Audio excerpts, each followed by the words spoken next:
Ready start.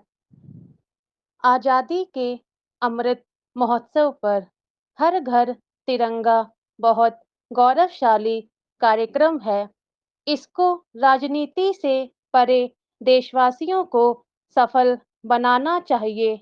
राष्ट्रीय ध्वज हमारे गौरव का प्रतीक है। अपने ही गौरव और वैभव का कतिपय कारणों से प्रतिकार निंदनीय है। जब अंतर्राष्ट्रीय खेलों में, चाहे भारत में आयोजित हो या विदेश में, भारतीय ध्वज लहराता है तो सीना गर्व से चौड़ा हो जाता है। जो अपनी मातृभूमि के लिए गौरवान्वित नहीं हो सकते, उनसे अधिक अभागा कौन हो सकता है। इसी राष्ट्रीय ध्वज के लिए 1000 वर्षों में लाखों बलिदान हो गए। तब कहीं यह सौभाग्य हम सबको इस जन्म में मिला है। इसलिए बिना प्रतिकार के हर घर तिरंगा के अभियान में हर घर में फहराया जाना चाहिए। 8 अगस्त 1947 को महात्मा गांधी ने भारत छोड़ो आंदोलन का बिगुल बजाया था।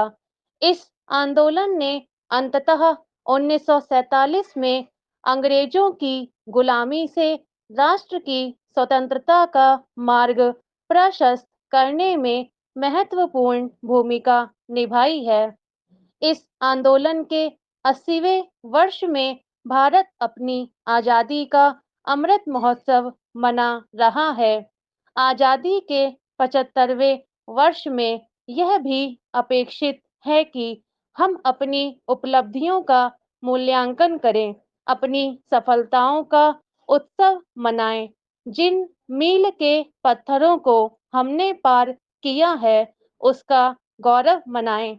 साथ ही उन चुनौतियों पर भी विचार करें जिनके समाधान हम अभी खोज तक नहीं पाए हैं।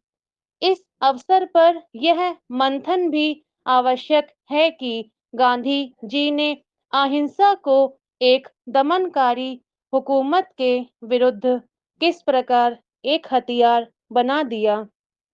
अहिंसा उनकी सविनय अवज्ञा का आधार बन गई।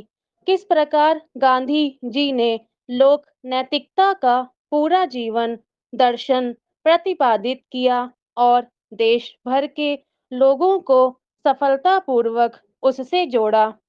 अहिंसा का मूल मंत्र इसलिए भी महत्वपूर्ण है क्योंकि यह हमारे देश के सभ्यतागत और सांस्कृतिक मूल्यों के निकट है।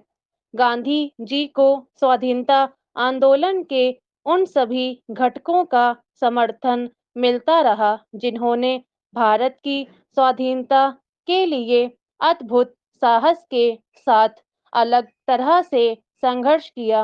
लेकिन गांधी जी अहिंसा के पथ से कभी विचलित नहीं हुए। मानवता के इतिहास में यह एक अनोखी घटना थी जिसकी दूसरी कोई मिसाल नहीं थी।